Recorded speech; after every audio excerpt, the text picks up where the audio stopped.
الحمد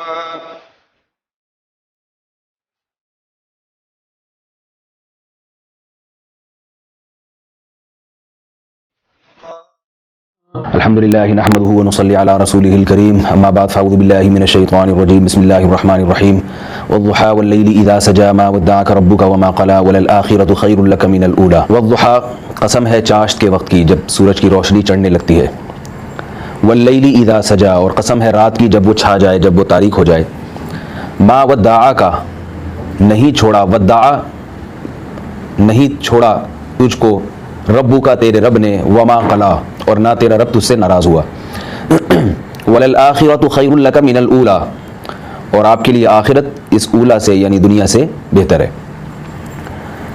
ہوا یہ تھا کہ رسول اللہ صلی اللہ علیہ وسلم پر جب اقرأ بسم ربک الذی خلق نازل ہوئی ہے، اس کے بعد چند صورتیں نازل ہوئیں تو وحی کا سلسلہ ایک طویل عرصے کے لیے رک گیا۔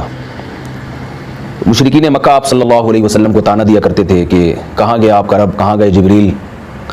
بعض نے یہ طعنہ دیا کہ محمد صلی اللہ علیہ وسلم کے رب نے ان کو چھوڑ دیا ہے، تو اس پر قرآن مجید کی یہ آیات نازل ہوئیں اور رسول اللہ صلی اللہ علیہ وسلم کو تسلی دی گئی اور قسم اٹھائی گئی چاشت کے وقت کی کہ جب دن کی روشنی تیز ہونے لگتی ہے، واللیل اور رات کی قسم جب وہ چھا جائے۔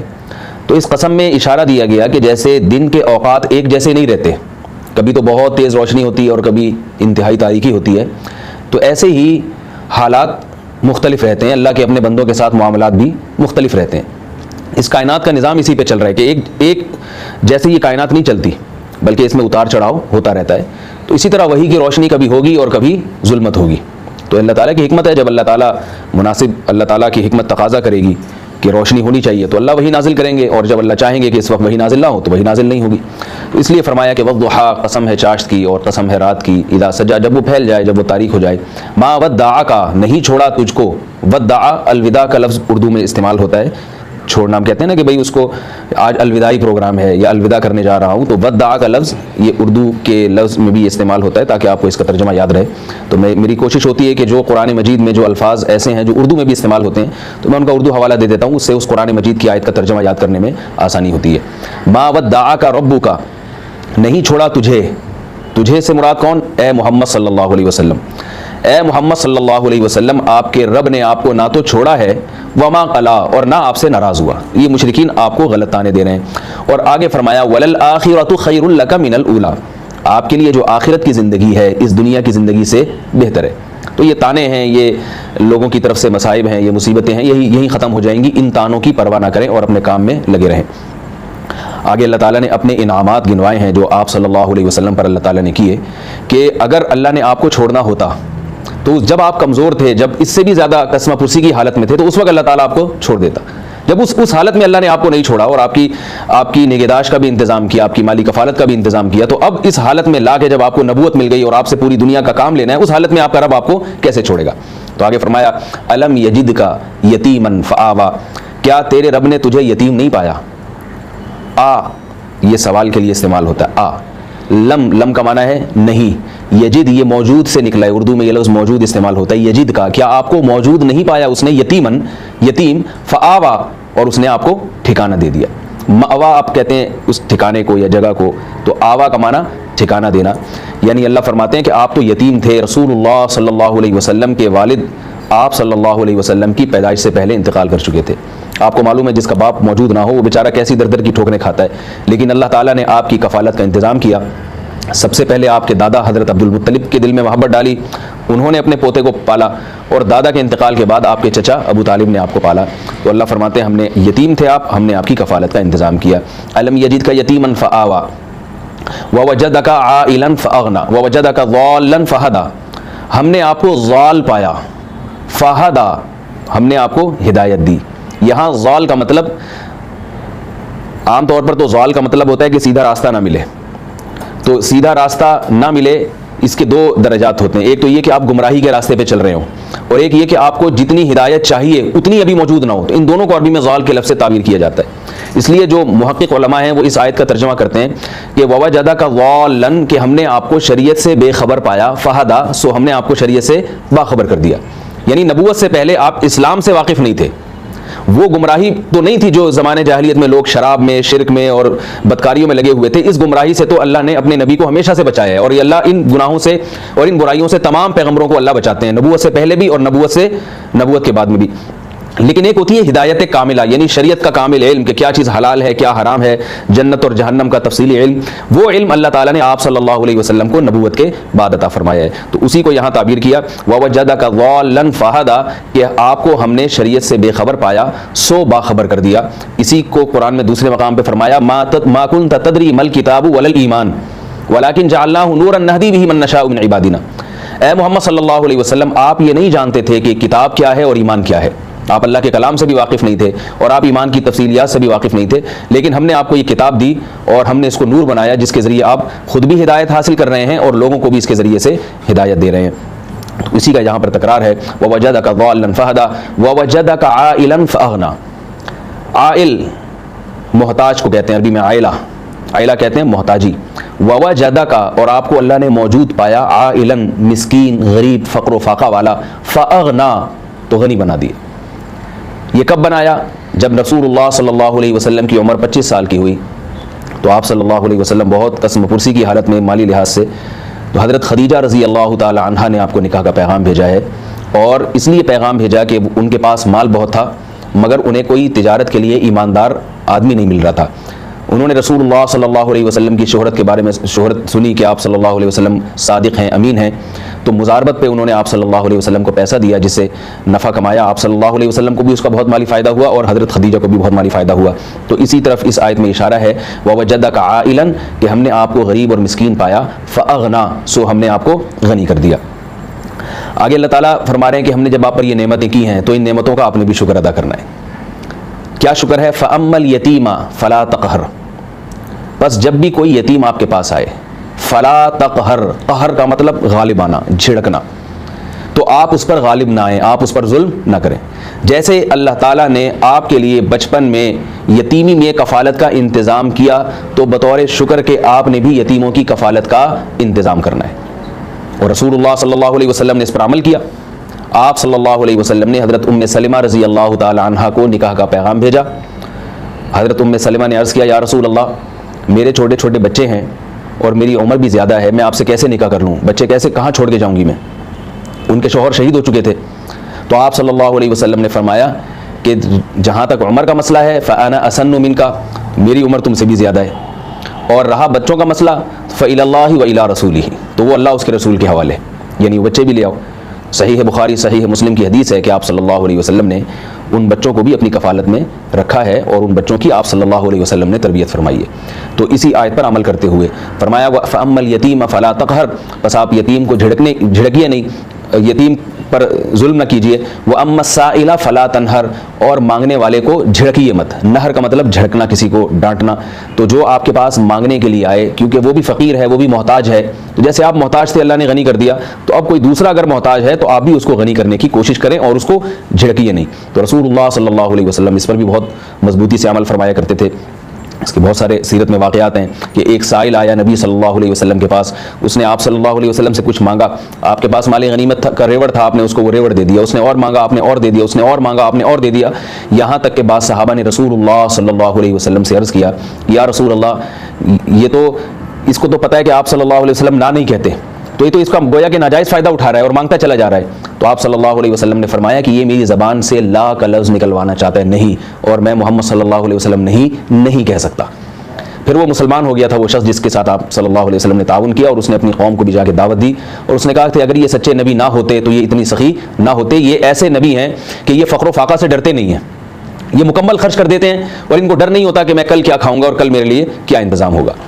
تو فرمایا فَأَمَّا الْيَتِيمَ فَلَا تَقْهَرْ وَأَمَّا السَّائِلَ فَلَا تَنْهَرْ وَأَمَّا بِنِعْمَةِ رَبِّكَ فَحَدِّثْ, اور اللہ کی جو دوسری نعمتیں ہیں آپ کے اوپر, فحدث, ان کو بھی لوگوں میں بیان کریں. تو یہ تو وضحا سے لے کے حدث تک یہ صورت تھی جو ختم ہو گئی, اس کا ترجمہ ختم ہو گیا. اس صورت میں ہمیں کیا اسباق ملتے ہیں؟ بہت اہم ترین صورت ہے. پہلا سبق تو ہمیں اس صورت میں یہ ملتا ہے کہ اللہ تعالیٰ نے رسول اللہ صلی اللہ علیہ وسلم کو جیسے تسلی دی کہ وہی آئے گی بھی اور نہیں بھی آئے گی. اللہ کی طرف سے بعض دفعہ ہدایات ملیں گی, بعض دفعہ اللہ کی حکمت کا تقاضا ہوگا, وہ ہدایات کا سلسلہ بند ہو جائے گا. تو دنیا کے تغیرات میں غور کر کے صبر کرنا چاہیے کہ جیسے ہمیشہ دن نہیں ہوتا، ہمیشہ رات نہیں ہوتی، رات کے بعد دن ہے اور دن کے بعد رات ہے، تو اللہ کے حالات بھی اپنے بندوں کے ساتھ مختلف ہے۔ تو جو بھی دین پر چلنے والے لوگ ہیں، جو بھی اسلام کو فالو کرنے والے لوگ ہیں، ان پر مشکلات آتی رہیں، مختلف قسم کی پریشانی آتی رہیں، تو ان کو یہ سوچ کے صبر کرنا چاہیے کہ یہ اللہ کے اپنے بندوں کے ساتھ حالات ہیں اور ہمیں اس تقدیر پر صبر کرنا چاہیے۔ اور آگے کیا فرمایا؟ وَلَلْآخِرَةُ خَيْرٌ لَكَ مِنَ الْأُولَىٰ۔ تو پریشانیوں میں صبر کا پہلا نسخہ تو یہ ہوا کہ تقدیر پہ غور کرنا ہے، بھئی اللہ کا اپنے بندوں کے ساتھ یہی معاملہ ہے۔ دوسرا کیا؟ ہمیشہ انجام کو دیکھ کے حال پہ خوش ہونا ہے۔ جو آدمی اپنے حال کو دیکھتا ہے اور مستقبل کو نہیں دیکھتا، وہ بیوقوف ہے، احمق ہے۔ اللہ اہل عقل کی علامت کیا بتاتے ہیں؟ وہ ہمیشہ مستقبل کو دیکھتے ہیں، موجودہ حالت کو نہیں دیکھتے۔ آپ نے دیکھا ہوگا بینکوں کے باہر ایک پہلے نعرہ لکھا ہوا کرتا تھا، آج آپ انویسٹ کریں تاکہ کل آپ کے کام آئے۔ یہی فارمولہ ہے اللہ کا آخرت کے بارے میں کہ آج اللہ کی خاطر قربانیاں دے دو، آج اللہ کی خاطر صبر و تحمل والی زندگی گزار لو، تو یہ صبر اور یہ قربانیاں آپ کے کل کام آئیں گی۔ یہی نبی صلی اللہ علیہ وسلم کو تسلی دی ہے، اسی سے ہمیں بھی تسلی ہوتی ہے کہ وَلَلْآخِرَةُ خَيْرٌ لَكَ مِنَ الْأُولَىٰ۔ جو لوگ بھی شریعت کو فالو کر رہے ہیں، ان کا انجام آج کی حالت سے بہرحال بہتر ہونے والا ہے۔ اور فرمایا أَلَمْ يَجِدْكَ يَتِيمًا فَآوَىٰ۔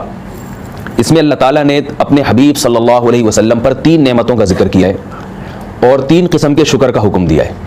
2 نعمتیں دنیاوی ہیں اور 1 نعمت آخرت کی ہے۔ دنیاوی نعمت کیا ہے؟ آپ کی غربت کو دور کیا۔ دوسری نعمت کیا ہے؟ یتیمی میں آپ کی کفالت کا انتظام کیا۔ یہ 2 نعمتیں ایسی ہیں جن کی دنیا میں ہر شخص کو ضرورت ہے، اور 1 نعمت ایسی ہے جس کی آخرت میں ہمیں ضرورت ہے، وہ ہے علم کی روشنی، کہ ہمیں صحیح اور غلط کا پتہ چل جائے۔ تو وہ پتہ چلتا ہے شریعت سے۔ تو اللہ فرماتے ہیں کہ ہم نے آپ کو علم کی روشنی سے بھی متعارف کروایا، علم کی روشنی بھی ہم نے آپ کو دی، اور آپ کی مالی کفالت کا بھی انتظام، اور یتیمی میں بھی آپ کی سرپرستی کا ہم نے انتظام کر دیا۔ تو 2 دنیاوی نعمتیں اور 1 آخرت کی نعمت۔ تو پھر اس کا شکر بھی حکم دیا کہ اسی طرح ادا کرو۔ دنیاوی نعمت کا شکر یہ ہے کہ دنیا میں لوگوں پر احسان کرو اور لوگوں کی دنیا کو صحیح کرنے کی کوشش کرو، اور اخروی نعمت جو اللہ نے آپ کو دی ہے اس کا تقاضا کیا ہے کہ لوگوں کی آخرت کو بھی درست کرنے کی کوشش کریں۔ کسی کے ساتھ اللہ نے علم کی نعمت سے کسی عالم کو نوازا ہے کسی کو، تو اس کو چاہیے کہ اپنے اس علم کا دنیا میں پرچار کرے اور لوگوں کو اس علم سے فائدہ پہنچائے۔ یہ اس علم کی نعمت کی کا ایک قسم کا شکر ہے۔ تو دنیاوی جو 2 نعمتیں کی گئی ہیں، ایک یتیمی میں کفالت کا انتظام، تو اس کے لیے کیا فرمایا کہ آپ نے بھی یتیموں کی کفالت کرنی ہے۔ دوسری نعمت کیا کہ اللہ نے آپ کی غربت کو دور کیا، تو آپ نے بھی غریبوں کی غربت کو دور کرنا ہے جو محتاج ہے۔ اس سے ہمیں کیا سبق ملتا ہے کہ جس قسم کا اللہ کا کسی بندے پر احسان ہو، تو شکر کا سب سے پہلا درجہ یہ ہے کہ آپ اسی نوعیت کا احسان مخلوق پر کریں، کیونکہ آپ ریٹرن میں اللہ کو کوئی چیز نہیں لوٹا سکتے۔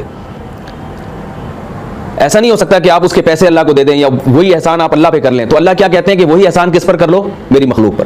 تم اگر بھوکے تھے، میں نے تمہیں کھانا کھلایا، تو اب تم میرا شکر ادا کرنا چاہتے ہو، تو اس کا کیا طریقہ ہے؟ میری مخلوق میں اگر کوئی بھوکا ہے تو تم اس کو کھلا دو۔ تم اگر یتیم تھے، تمہاری کوئی کفالت کرنے والا نہیں تھا، اور اللہ نے تمہارے رشتہ داروں کے دل میں رحم ڈال دیا اور انہوں نے تمہیں پال لیا، عزت دے دی، تو اب تم نے جوان ہونے کے بعد یہ کام کرنا ہے، اپنے اس بچپن کو سوچنا ہے، اور جو تمہیں معاشرے میں نادار، غریب، مسکین قسم کے، یتیم قسم کے لوگ نظر آئیں، تو تم نے بھی ان کی کفالت کرنی ہے۔ اور میں بار بار ایک بات درس میں کہتا ہوں کہ آج یتیموں کی یہ والی کفالت تو کسی حد تک ہو جاتی ہے کہ عیدی سینٹر میں جا کے آپ پیسے جمع کرا کے آ جائیں، مگر محمد صلی اللہ علیہ وسلم نے یتیم کی جس طرح سے کفالت کی ہے، وہ کفالت ہمارے معاشرے میں وہ سنت ختم ہوتی جا رہی ہے۔ وہ کفالت کیا؟ بیوہ عورت سے نکاح کر کے اس کے یتیم بچوں کو پالنا، کیونکہ آپ کسی ٹرسٹ میں یتیم کے لیے پیسے جمع کرا کے آتے ہیں، اس سے یتیم کی کفالت تو ہو جائے گی مگر اکرام نہیں ہوگا۔ کلا بلا تکریمون الیتیم، ہم پہلے سورہ فجر میں یہ پڑھ چکے ہیں کہ صرف یتیم کی کفالت کافی نہیں ہے، بلکہ یتیم کا اکرام ہے جس کا قرآن ہم سے مطالبہ کرتا ہے۔ وہ اکرام رسول اللہ صلی اللہ علیہ وسلم نے اپنے طرز زندگی سے ہمیں بتایا کہ ایسی عورت سے آپ صلی اللہ علیہ وسلم نے نکاح کیا جس کے یتیم بچے تھے اور ان کی کفالت کی۔ یہ ہے اصل اکرام جو قرآن کا مطالبہ ہے، ہمارے معاشرے میں اس پر عمل نہیں ہوتا۔ تو کیا سبق ملتا ہے ہمیں؟ تیسرا سبق ان آیات میں کہ جس قسم کی اللہ نے نعمت کی ہو تو اسی قسم کا شکر ادا کرنا چاہیے۔ جس نوعیت کی نعمت ہے، شکر بھی اسی نوعیت کا ہونا چاہیے۔ تو 2 انواع کی نعمتیں تھیں، ایک دنیاوی اور ایک اخروی۔ دنیاوی نعمتیں میں نے عرض کیا کہ غربت میں کفالت اور یتیمی میں آپ صلی اللہ علیہ وسلم کی پرورش۔ تو جو غربت میں کفالت والی نعمت ہے، اس کے بارے میں کیا فرمایا؟ سائل کو دھتکارنا نہیں ہے۔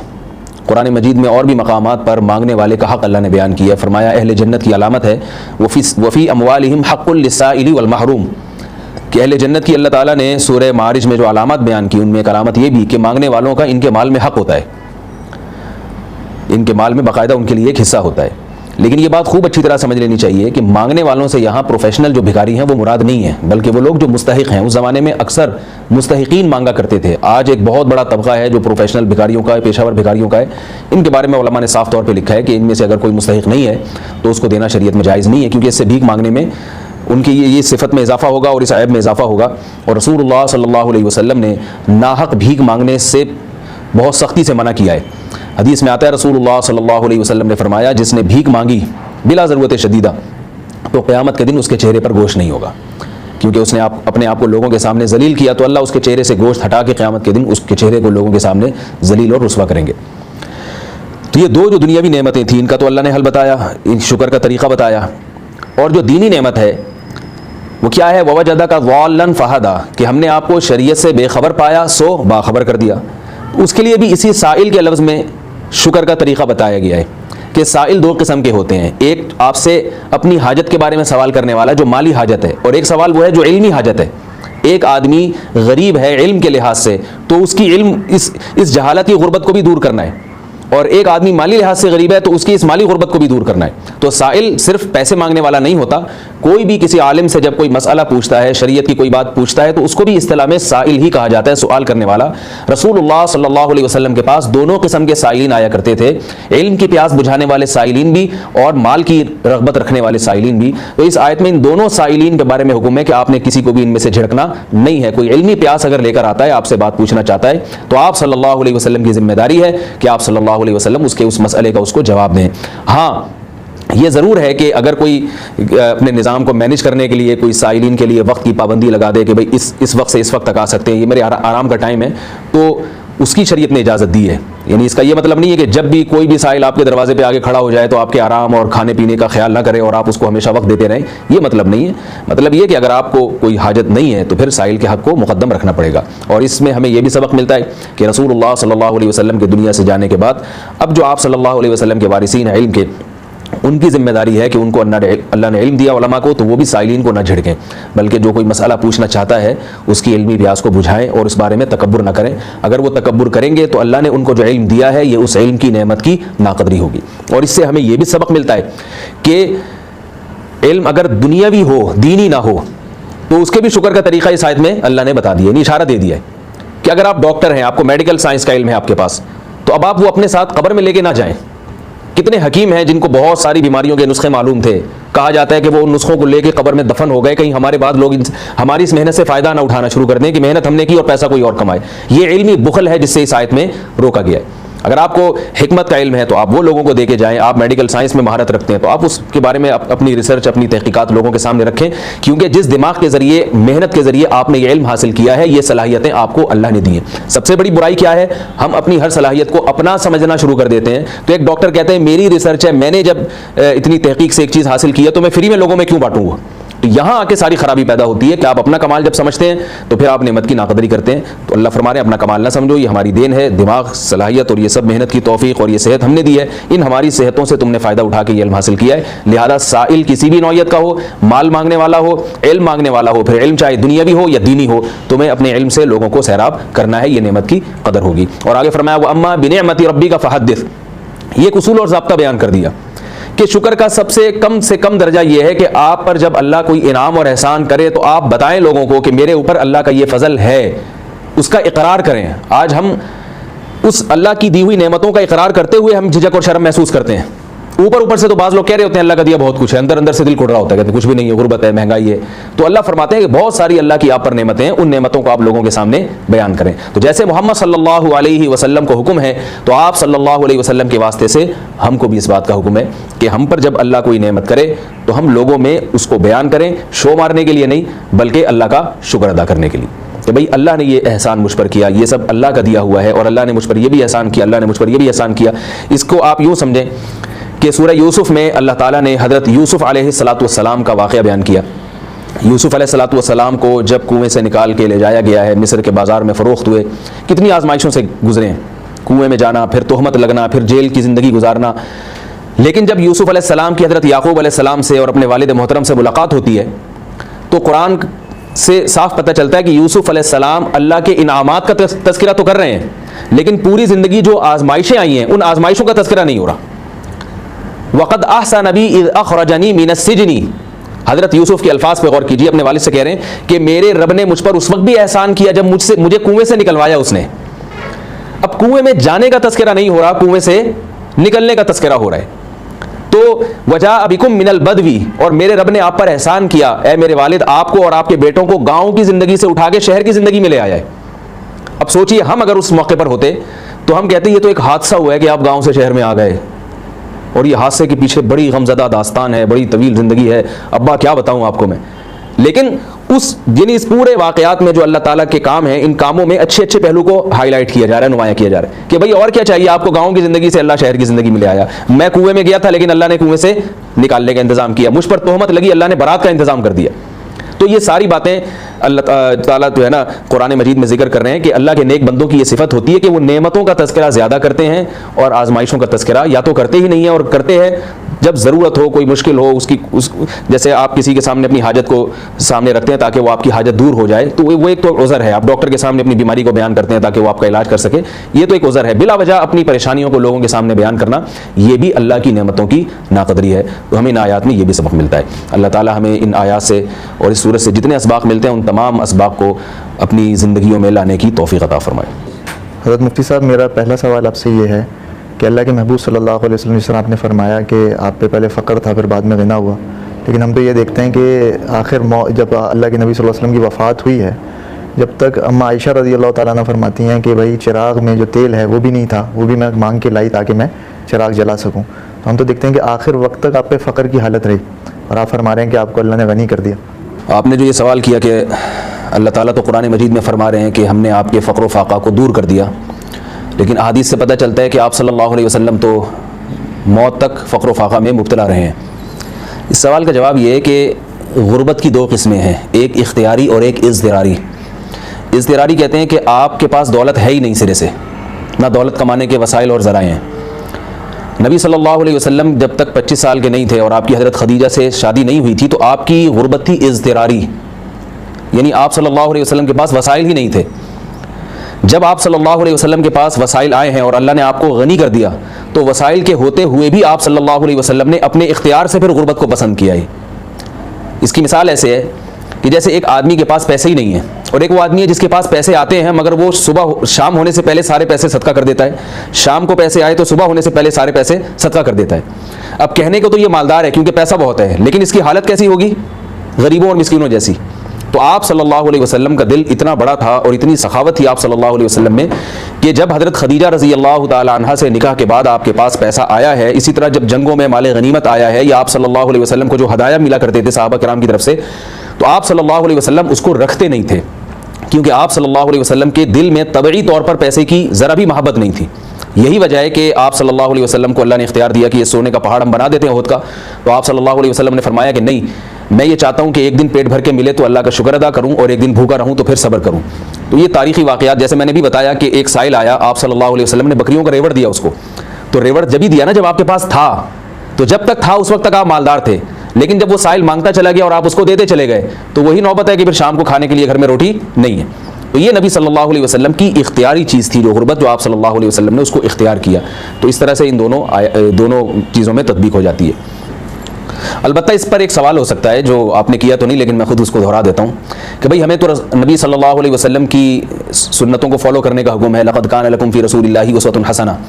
تو اب اگر کوئی آپ صلی اللہ علیہ وسلم کی اسی سنت کو فالو کرے اور وہ جناب یہی کرتا ہے کہ صبح کچھ آیا تو خرچ کر دیا اور شام کو بیٹھے ہوئے اللہ توکل پہ، شام کو کچھ آیا تو صبح تک کا انتظام نہیں ہے، تو کیا اس کے لیے جائز ہے یا نہیں؟ یاد رکھیے نبی صلی اللہ علیہ وسلم کی جو سنتیں ہیں ان کی دو قسمیں ہیں. ایک قسم وہ ہے جس کو دین کہا جاتا ہے، جو آپ صلی اللہ علیہ وسلم نے ایز اے دین کیا ہے، ایز اے اسلام کیا ہے، ان سنتوں کو ہمیں فالو کرنے کا حکم دیا گیا ہے. اور ایک چیزیں وہ تھی جو آپ صلی اللہ علیہ وسلم کی ذاتی طبعیت تھی، جیسے آپ صلی اللہ علیہ وسلم کو جو کی روٹی ذاتی طور پہ پسند تھی، آپ صلی اللہ علیہ وسلم کو کھجور پسند تھا، آپ صلی اللہ علیہ وسلم کو گوشت میں بکری کا شانہ پسند تھا، آپ صلی اللہ علیہ وسلم کو سبزی میں کدو پسند تھا، لوکی پسند تھی. اب یہ پسند یہ اختیاری چیز نہیں ہے. ممکن ہے کہ مجھے لوکی کے علاوہ کوئی اور چیز زیادہ پسند ہو، مجھے گوشت میں بیف پسند ہو، بکری چھوٹا گوشت مجھے پسند نہ ہو، یہ ہر شخص کی الگ مزاج ہوتا ہے، ہر شخص کی الگ طبیعت ہوتی ہے. ان چیزوں میں ہمیں نبی صلی اللہ علیہ وسلم کو فالو کرنے کا حکم نہیں ہے، یعنی جس چیز کا تعلق آپ صلی اللہ علیہ وسلم کی ذاتی طبیعت سے ہے. کیونکہ آپ صلی اللہ علیہ وسلم کی دو جہتیں تھیں، ایک یہ کہ آپ رسول اللہ ہیں، اور ایک یہ کہ آپ ایک عربی ہیں، محمد صلی اللہ علیہ وسلم ہیں، اور ابو عبد المطلب کے پوتے ہیں، عبداللہ کے بیٹے ہیں. تو ہر قوم کا ایک کلچر ہوتا ہے، ہر قوم کا ایک رواج ہوتا ہے. تو نبی صلی اللہ علیہ وسلم نے جو دولت کو نہیں رکھا، یہ کوئی دین کا حکم نہیں تھا، بلکہ آپ صلی اللہ علیہ وسلم کو دولت سے طبعی طور پر محبت نہیں تھی، میلان نہیں تھا، بلکہ دنیا کی کسی چیز کی بھی آپ صلی اللہ علیہ وسلم کے دل میں رغبت نہیں تھی سوائے دو چیزوں کے، جس کا حدیث میں ذکر ہے. آپ صلی اللہ علیہ وسلم نے فرمایا حبب الیہ النساء والطیب، اور ایک روایت میں آتا ہے من دنیاکم، مجھے تمہاری دنیا میں سے صرف دو چیزیں محبوب ہیں. یہ جو دنیاکم کا اضافہ ہے، اس کو تو محدثین نے کہا کہ یہ اضافہ صحیح سند سے ثابت نہیں ہے، لیکن حدیث کا مفہوم بہرحال یہی ہے کہ دنیا کی مجھے صرف دو چیزیں محبوب ہیں، ایک خوشبو اور ایک عورت، یعنی نکاح کی کثرت. حضرت عائشہ رضی اللہ تعالی عنہ فرماتی ہیں کہ رسول اللہ صلی اللہ علیہ وسلم نے، سنن بہقی کی روایت ہے، کہ دنیا کی دو چیزوں کے علاوہ کسی چیز کو بھی ہاتھ نہیں لگایا.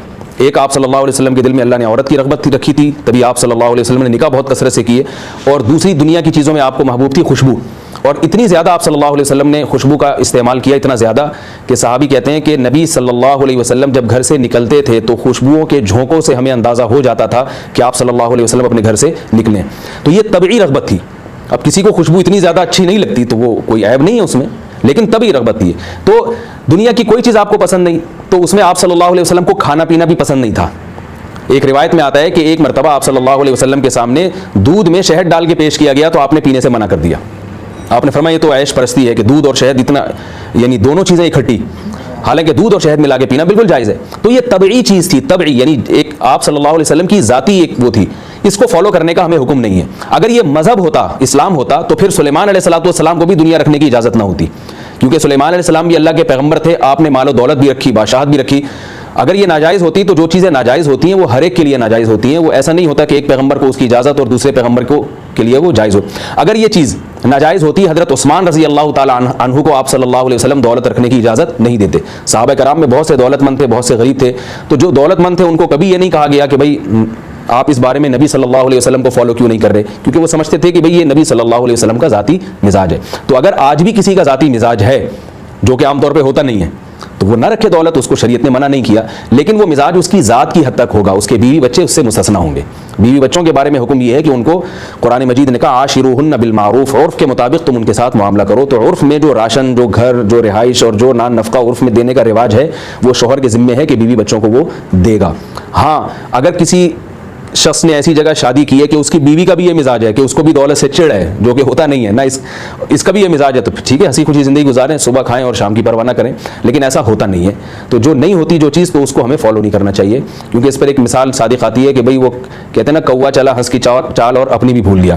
تو یہ بہت اونچے اونچے مقامات ہیں، ان میں ہمیں نبی صلی اللہ علیہ وسلم کو فالو نہیں کرنا چاہیے، کیونکہ اس میں ہم آپ صلی اللہ علیہ وسلم کی نقل اتارنے کی کوشش کریں گے تو جو ہماری حالت ہے اس سے بھی ہم جائیں گے. اس کی میں بس ایک مثال دے کے اپنے اس جواب کو ختم کرتا ہوں. نبی صلی اللہ علیہ وسلم 24 گھنٹے کا روزہ رکھا کرتے تھے. 24 گھنٹے کا روزہ آسان نہیں ہے، خاص طور پہ گرمیوں میں 24 گھنٹوں کے روزے. تو آپ صحابہ کرام نے آپ صلی اللہ علیہ وسلم کو اس معاملے میں فالو کرنا شروع کیا. تو آپ صلی اللہ علیہ وسلم نے صحابہ کو منع کیا کہ تم صبح سحری کھاؤ اور غروب آفتاب کے وقت افطار کرو، جیسے کہ قرآن میں ایک روزہ رکھنے کا اللہ نے طریقہ بیان کیا ہے. تو صحابہ نے عرض کیا یا رسول اللہ آپ بھی تو رکھتے ہیں. تو آپ صلی اللہ علیہ وسلم نے فرمایا ایکم مثلی، تم میں سے کون ہے جو میرے جیسا ہے، یعنی میری جو مزاج اور میرے اندر جو اللہ نے برداشت کی اتنی زیادہ قوت رکھی ہے وہ تم میں نہیں رکھی. تو جیسے نبی کھانے سے صبر کر سکتے تھے، 24 گھنٹے بغیر کھائے رہ سکتے تھے، آپ کو اللہ نے ایسی جسمانی طاقت اور روحانی قوت دی تھی، تو دولت کے معاملے میں بھی اللہ نے آپ میں ایسا صبر کا مادہ پیدا کیا تھا. تو جب اس دور کے صحابہ کو حکم نہیں ہے کہ اس بارے میں نبی کو فالو کریں، تو ہمیں کہاں سے حکم ہوگا کہ ہم اس بارے میں رسول اللہ صلی اللہ علیہ وسلم کو اس سنت میں ہم فالو کریں. میرا دوسرا سوال حضرت آپ سے یہ ہے کہ جس طرح آپ نے فرمایا کہ اپنی اللہ کی نعمتوں کا ذکر کرو، تو اللہ کے نبی جو اللہ کی نعمتیں ہیں ان کی اگر ہم بہت زیادہ ذکر کرتے ہیں کہ بھائی اللہ نے مجھے گاڑی بھی دی ہے، اللہ نے مجھے گھر بھی دیا ہے، اللہ نے بیوی بچے بھی دیے ہیں، تو عموماً ہمارے معاشرے میں ہوتا یہ ہے کہ نظر لگنے کا رجحان بہت زیادہ ہے، تو وہ نظر لگ جاتی ہے. تو یہ میں نے اپنی فیملی میں بھی اور میں نے جو ہم عزیز و اقارب میں بھی دیکھتے ہیں کہ حاسدین ہوتے ہیں، ہر جگہ ہی ہوتے ہیں، فیملی میں ہوں یا اسی طرح دوستوں میں ہوں یا جہاں آپ کام کر رہے ہیں آفس میں وہاں پہ ہوں. تو عرض یہ تھا کہ اس کا کیا وہ حل ہے کہ ہم اگر بہت زیادہ نعمتیں اللہ کی بیان کریں گے جو ہمارے پاس ہیں، اس لیے کہ آج کل تو ایسا ہو گیا ہے کہ بھائی نعمتیں نہ بیان کرو، بلکہ بڑے ہی ہم سے یہ کہتے ہیں والدین کہ بھائی جو ملا ہے اس کو بس چھپا کے رکھو، بیان نہ کرتے پھرو۔ جو آپ نے سوال کیا ہے کہ آج ہم اپنی نعمتوں کو بیان کرنا شروع کر دیں تو نظر لگنے کا خطرہ ہوتا ہے، تو نظر دیکھیں حاسدین کی لگتی ہے، تو حاسدین کے سامنے نعمتوں کو بیان نہیں کرنا چاہیے۔ یہ آپ کا سوال بالکل بجا ہے کہ ہر ایک کے سامنے بیان نہیں کرنا چاہیے، ان لوگوں کے سامنے جن کو آپ سے محبت ہے، جو جیلسی ہیں تو ان کے سامنے بیان کریں گے تو نظر لگنے کا بھی اندیشہ ہوتا ہے۔ دوسرا نظر اسے بھی لگتی ہے جب آپ شو مارنے کے لیے بیان کرتے ہیں۔ بعض دفعہ ہم کوئی کام کر رہے ہوتے ہیں، اس پہ لیبل جو لگایا ہوتا ہے نا، وہ نیت وہ نہیں ہوتی، لیبل یہ ہوتا ہے کہ میں اللہ کی نعمت بیان کر رہا ہوں، مقصد ہوتا ہے سامنے والے کو نیچا دکھانا اور اپنی برتری ثابت کرنا کہ میرے پاس تو گاڑی بھی ہے، میرے پاس تو یہ بھی ہے، اور تم کیا کرتے ہو، تمہارے پاس تو کچھ بھی نہیں ہے۔ سامنے والے کو نیچا دکھانا مقصد ہوتا ہے۔ تو دو کام اگر کریں، ایک تو یہ کہ حاسدین کے سامنے بیان نہ کریں جس کو جیلسی ہو، اور دوسرا بیان کرنے سے نعمت اللہ بیان کرنے سے آپ کا مقصد اللہ کی نعمت کا اظہار ہو، سامنے والے کو نیچا دکھانا یا شو مارنا یہ مقصد نہ ہو، تو پھر انشاءاللہ نظر نہیں لگے گی۔ تیسرا سوال حضرت مفتی صاحب یہ تھا کہ جو ابھی جیسے ربیع الاول کا مہینہ چل رہا ہے، یہ تھوڑا سا ٹاپک سے ہٹ کے ہے، لیکن میں چاہوں گا کہ آپ اس کا جواب عنایت فرمائیں کہ جیسے ربیع الاول کا مہینہ ہے، اللہ کے نبی صلی اللہ علیہ وسلم کی پیدائش اور وفات کے ایام کیا کیا ہیں، اور آیا کہ اللہ کے نبی صلی اللہ علیہ وسلم کی پیدائش کو منانا چاہیے؟ جو آپ کا سوال ہے کہ کیا ربیع الاول کی جو 12 تاریخ ہے اس میں نبی صلی اللہ علیہ وسلم کی پیدائش یا وفات ہوئی، اس کا صحیح جواب یہ ہے کہ نہ پیدائش ہوئی ہے نہ وفات ہوئی ہے۔ اس کی دلیل کیا ہے؟ تو دیکھیں جو بھی دعویٰ کرتا ہے دلیل اس کے ذمہ ہوتی ہے۔ اس پہ کوئی بھی صحیح حدیث پیش کر دی جائے کہ 12 ربیع الاول کو آپ صلی اللہ علیہ وسلم پیدا ہوئے تھے یا 12 کو آپ کی وفات ہوئی تھی، تو ہم اس کی بات کو تسلیم کر لیں گے۔ جب کوئی حدیث موجود ہی نہیں ہے، کوئی صحیح حدیث کوئی روایت موجود ہی نہیں ہے، تو اس کو کیسے مانا جائے؟ اس لیے محقق علماء کا جو رجحان ہے زیادہ وہ 9 ربیع الاول کی طرف ہے۔ 8 کا بھی امکان ہے، 9 کا بھی امکان ہے، 9 کا امکان زیادہ ہے۔ لیکن یہ ہمارے لیے اتنا اہم نہیں ہے کہ کس دن آپ صلی اللہ علیہ وسلم پیدا ہوئے اور کس دن وفات ہوئی، کیونکہ نبی صلی اللہ علیہ وسلم کی جو پیدائش کا دن یا وفات کا دن سے متعلق شریعت نے ہمیں کوئی حکم نہیں دیا ہے۔ اب میں آپ کو اس بارے میں ایک حدیث بیان کرتا ہوں جس سے آپ کو پتہ چلے گا کہ اس بارے میں ہمیں شریعت کیا کہتی ہے کہ ہم یوم پیدائش کو کیسے منائیں۔ دیکھیں صحیح بخاری اور صحیح مسلم کی حدیث ہے کہ آپ صلی اللہ علیہ وسلم نے پیر کے دن روزہ رکھا ہے۔ صحابہ نے عرض کیا تو آپ نے فرمایا کہ یہ میری چونکہ ولادت کا دن ہے اس لیے میں چاہتا ہوں کہ میں اس دن روزہ رکھوں۔ آپ کو پتہ ہے کہ روزہ اور تہوار یہ ایک دن جمع نہیں ہو سکتے، عید اور روزہ یہ جمع نہیں ہو سکتے۔ تو آپ صلی اللہ علیہ وسلم نے اپنی پیدائش کے دن روزہ رکھ کے بتا دیا کہ میرا یوم پیدائش کچھ بھی ہو سکتا ہے مگر کوئی مذہبی تہوار اور عید وہ نہیں ہو سکتا، کیونکہ عید کے دن روزہ رکھنے سے آپ صلی اللہ علیہ وسلم نے منع فرمایا۔ اس کو میں اور مزید وضاحت سے کہتا ہوں کہ دیکھیں ہفتے کا دن جو تھا یہودیوں کا تھا، وہ ان کا مبارک اور مقدس دن تھا۔ یہودیوں کے بعد عیسائیوں کو کون سا دن ملا ہے؟ اتوار کا۔ عیسائیوں کے بعد ہمارا نمبر تھا تو ہمیں کون سا ملنا چاہیے تھا اس ترتیب کے حساب سے؟ پیر کا، مگر ہمیں پیر کا نہیں ملا بلکہ جمعے کا مل گیا۔ کیوں؟ اس لیے کہ جو ہمیں جمعے کا دن ملا وہ بھی چھوٹی عید ہے، حدیث میں اس کو بھی عید کا دن قرار دیا گیا ہے اور اس پہ بھی عید کے احکام جاری کیے ہیں۔ تبھی حدیث میں آتا ہے کہ جمعے کے دن کو روزے کے ساتھ خاص مت کرو، خصوصیت کے ساتھ جمعے کے دن روزہ رکھنا مکروہ ہے کیونکہ اس دن میں عید کا عنصر ہے۔ اب ہفتہ یہودیوں کے لیے، اتوار عیسائیوں کے لیے، تو ہمارے لیے کیا آنا چاہیے تھا؟ پیر، مگر شریعت نے ریورس کر دیا اس کو، کیونکہ پیر نبی کا یوم ولادت تھا۔ اگر ہمارے لیے وہ مقدس بنا دیا جاتا اور اس میں ہم پر روزے پر پابندی لگا دی جاتی تو بدعتیوں کو تائید حاصل ہو جاتی کہ بھائی ہم بھی یوم ولادت اس دن منائیں گے اور ہم بھی اس کو عید کا دن قرار دیں گے، ہم بھی اس دن نہائیں گے دھوئیں گے۔ اللہ نے نہانے دھونے والا دن پیر کے بجائے ہمارے لیے جمعے کا کر دیا۔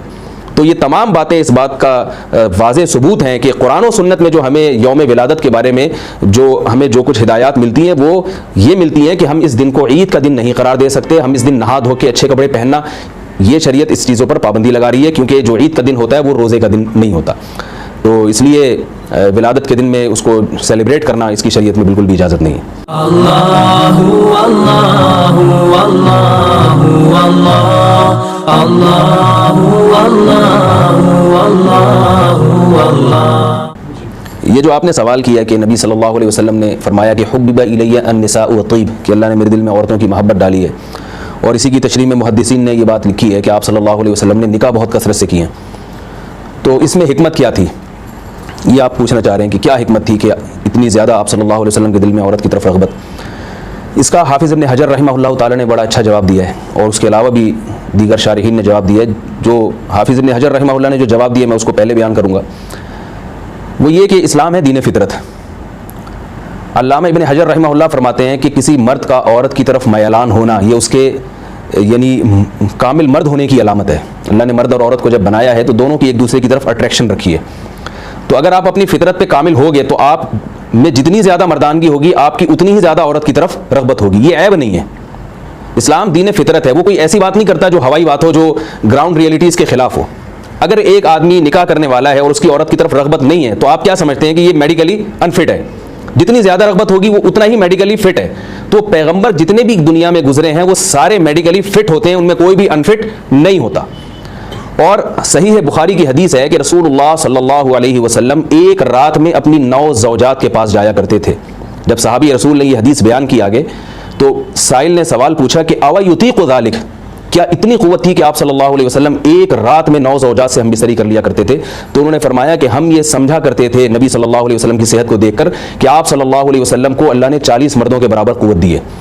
تو یہ قوت کا ہونا اور اس قوت کی بنیاد پر عورت کی طرف طبیعت کا مائل ہونا یہ عیب نہیں ہے کہ ہم اس کے سوالات اور اس پہ اشکالات کے جوابات ہم تلاش کریں کہ ایسا کیوں تھا. یہ آپ صلی اللہ علیہ وسلم کو غیر معمولی صحت اور قوت اللہ تعالیٰ نے عطا فرمائی تھی, اور یہ تمام انبیاء میں ہوتی ہے. موسیٰ علیہ السلام نے اسی وجہ سے 4 شادیاں کی ہیں. سلیمان علیہ السلام کی 100 بیویوں کا تذکرہ ملتا ہے حدیث میں. تو پہلا جواب تو اس کا یہ ہوا کہ آپ صلی اللہ علیہ وسلم کی گویا جسمانی ریکوائرمنٹ تھی. دوسری بات یہ کہ اس میں دینی حکمتیں بھی بہت تھیں. وہ کیا ہے کہ غیر مسلموں نے اس بات کا اعتراف کیا ہے کہ آپ صلی اللہ علیہ وسلم کو جب اللہ نے نکاح کی کثرت کا شوق آپ کے دل میں ڈالا تو اس سے امت کو فائدہ پہنچانا مقصد تھا, تاکہ امت طلاق یافتہ خواتین سے بھی نکاح کرے, بیوہ خواتین سے بھی نکاح کرے, کنواری خواتین سے بھی نکاح کرے, اور کوئی بھی عورت بغیر نکاح کے زندگی گزارنے پر مجبور نہ ہو. نبی صلی اللہ علیہ وسلم نے کنواری سے بھی نکاح کیا, بیوہ سے بھی نکاح کیا, طلاق یافتہ سے بھی نکاح کیا. تو 3 ہی قسم کی خواتین معاشرے میں پائی جاتی ہیں. تو کثرت سے نکاح کیے تاکہ کسی بھی خاتون کو کسی اچھے مرد کو تلاش کرنے میں دشواری نہ ہو. اور جس کو میں سادہ اپنی الفاظ میں کہتا ہوں, ایک اچھے آدمی پہ ایک عورت کا قبضہ نہیں ہونا چاہیے. آپ کہیں گے بھائی ایک خاتون ایک اچھے آدمی سے نکاح کر لے تو دوسری خاتون دوسرے اچھے سے نکاح کر لینا, اسی سے کرنے کی کیا ضرورت ہے؟ تو یہ اس لیے غلط ہے کہ اچھے آدمی کم ہیں. جب اچھی چیزیں کم ہوتی ہیں تو ان کو پھر ڈیوائڈ کیا جاتا ہے, ٹھیک ہے نا, 2 3 میں ان کو تقسیم کیا جاتا ہے. تو مرد اچھے کم ہوتے ہیں, خواتین میں اچھے ہونے کی تعداد ہمیشہ زیادہ ہوتی ہے. اس کی مثال آپ دیکھ لیں کہ آپ کو نشے والے مرد زیادہ نظر آئیں گے, خواتین میں ڈرگس کا اور نشوں کا ریشو کم ہے. تو نشہ ایک ایسی چیز ہے جو پوری دنیا میں سمجھا جاتا ہے, کسی کے اچھے اور برے ہونے کا ایک کرائٹیریا سمجھا جاتا ہے. تو آپ کو نشاور مرد زیادہ ملیں گے, نشاور خواتین کم ملیں گی. تو یہ بھی حکمت تھی رسول اللہ صلی اللہ علیہ وسلم کی زیادہ شادیوں میں. اور ایک حکمت اور تھی کہ آپ صلی اللہ علیہ وسلم نے حضرت عائشہ سے نکاح کیا, بالکل نوعمر تھی. کیوں؟ تاکہ نبی صلی اللہ علیہ وسلم کی وفات کے بعد, دنیا سے جانے کے بعد, حضرت عائشہ کو دین کے کام کی خدمت کا موقع زیادہ ملے. ان کو عمر زیادہ ملی ہے, کیونکہ گھر کے حالات نبی صلی اللہ علیہ وسلم کی گھر کی زندگی صرف آپ کی زوجہ بیان کر سکتی تھی. تو اس کے لیے ایسی زوجہ چاہیے تھی جو آپ صلی اللہ علیہ وسلم کی دنیا سے جانے کے وقت وہ جوان ہوں اور وہ ان کو زیادہ وقت ملے, کیونکہ صحابہ کرام اور تابعین تبع تابعین پوری دنیا سے آیا کرتے تھے حضرت عائشہ کے پاس. اگر آپ صلی اللہ علیہ وسلم بڑی عمر کی خاتون سے نکاح کرتے تو جیسے دوسری خواتین کا بہت جلد انتقال ہو گیا تو حضرت عائشہ کا بھی انتقال ہو جاتا اگر وہ عمر میں زیادہ ہوتی, اور جو کافی طویل عرصے تک صحابہ کرام اور تابعین علم سے مستفید ہوتے رہے وہ سلسلہ نہ ہوتا. تو ایک حکمت یہ تھی حضرت عائشہ سے آپ نے کم عمری میں نکاح کیا. بعض خواتین ایسی ہیں جن کی ایج زیادہ تھی, آپ صلی اللہ علیہ وسلم نے ان سے نکاح کیا. ان میں حضرت ام سلمہ ہیں. ام سلمہ رضی اللہ عنہا سے نکاح میں بہت ساری حکمتیں, لیکن ایک بڑی حکمت کیا تھی؟ یتیم بچوں کی کفالت, تاکہ امت میں یہ سنت زندہ ہو جائے. اور بعض خواتین ایسی تھیں جن سے نبی نے اس لیے نکاح کیا کہ ان کے والد اسلام کے بہت زیادہ دشمن تھے. تو آپ نے جب ان کی بیٹیوں سے نکاح کیا تو ان کی جو اسلام دشمنی ہے ان کے والد کی, وہ اسلام دشمنی کم ہو گئی. جیسے حضرت ابو سفیان رضی اللہ تعالیٰ عنہ کی بیٹی سے آپ صلی اللہ علیہ وسلم نے نکاح کیا تو جس دن نکاح ہوا ہے اسی دن سے ابو سفیان کی دشمنی کم ہو گئی, کیونکہ عرب اپنے سسرالی رشتوں کا بہت زیادہ احترام کیا کرتے تھے. اب ابو سفیان سمجھنے لگے تھے کہ محمد صلی اللہ علیہ وسلم سے دشمنی اپنی جگہ, مگر میری یہ داماد بن چکے ہیں. تو داماد بننے کے بعد یقیناً دشمنی میں کچھ کمی آتی ہے, انسان کو اپنی بیٹی کا خیال ہوتا ہے. تو یہ بہت ساری حکمتیں تھیں, اور میں یہ کہتا ہوں یہ حکمتیں آج بھی ہیں. تو لہٰذا آج بھی سنت کو زندہ کرنا چاہیے. کسی نکاح میں آپ کسی بیوہ کی کفالت کا انتظام کرتے ہیں, کسی میں آپ اپنے آپ کو خوبصورتی کو ترجیح دیتے ہیں تاکہ آپ کی نگاہیں حرام سے بچیں اور آپ کی بیوی خوبصورت ہو اور آپ کی نگاہیں حرام سے بچیں, آپ اسی کی طرف آئیں. اور بعض دفعہ آپ رشتہ داری جوڑنے کے لیے نکاح کرتے ہیں, بعض دفعہ آپ دین کی خدمت کے لیے نکاح کرتے ہیں. تو یہ ساری حکمتیں آج بھی ہیں, لہٰذا اس سنت کو آج بھی ہمیں زندہ کرنے کی کوشش کرنی چاہیے. اللہ اللہ اللہ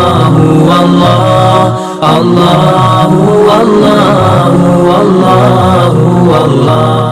دیکھیں اسلام میں, بلکہ اسلام کیا یہود و نصارہ میں بھی, دنیا کی ہر قوم میں نسب ہمیشہ باپ سے چلا کرتا ہے.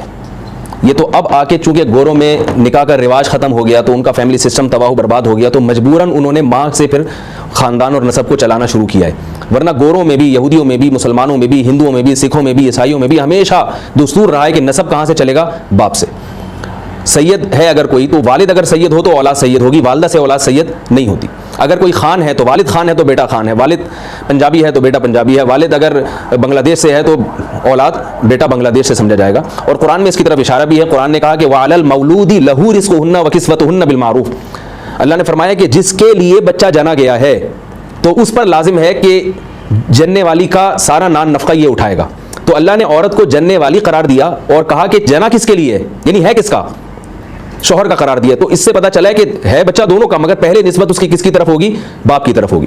تو اس پہ بہت سارے دلائل ہیں، یہ ایک اجماعی چیز ہے، اس لیے میں اس پہ زیادہ مزید دلائل نہیں دوں گا۔ یہ پکی ڈھکی ایک امت کا متفقہ فیصلہ ہے کہ نسب ہمیشہ باپ سے چلتا ہے۔ تو بلاول بھٹو جن کو کہا جاتا ہے، بلاول بھائی وہ ہمارے لیے قابل احترام ہے، سیاسی لیڈر ہیں، تمام تر ان کے احترام کے باوجود بہرحال ہمارا یہ اپیل کرنے کا حق بنتا ہے کہ ہم اکارڈنگ ٹو شریعہ اور ایک جو پوری دنیا کا ایک مسلم قانون ہے اس کی روشنی میں ہم یہ کہیں کہ بھائی آپ اپنے نام کے ساتھ بھٹو کے بجائے زرداری لگایا کریں، کیونکہ آپ کے والد محترم بھٹو فیملی سے نہیں تھے، وہ زرداری فیملی سے تھے۔ اور یہ باپ کے ساتھ بھی ناانصافی ہے کہ آپ اس کا خاندان کا نام ہٹا کے کسی اور کا نام اپنے ساتھ لگا لیں، یہ باپ کے ساتھ بھی ناانصافی ہے۔ غیرت مند باپ اس چیز کو کبھی بھی برداشت نہیں کرتا۔ تو ہم زرداری صاحب سے بھی گزارش کرتے ہیں کہ آپ میں کی غیرت مشہور ہے پوری دنیا میں کہ آپ بہت زیادہ غیرت والے ہیں، تو آپ بھی اپنے بیٹے کو فوکس کریں کہ بیٹا جب میں نے تمہیں جنا ہے اور اللہ نے تمہیں میرے ذریعے سے پیدا کیا ہے تو تم میرا خاندان لے کے آگے چلو نا، میری وائف کا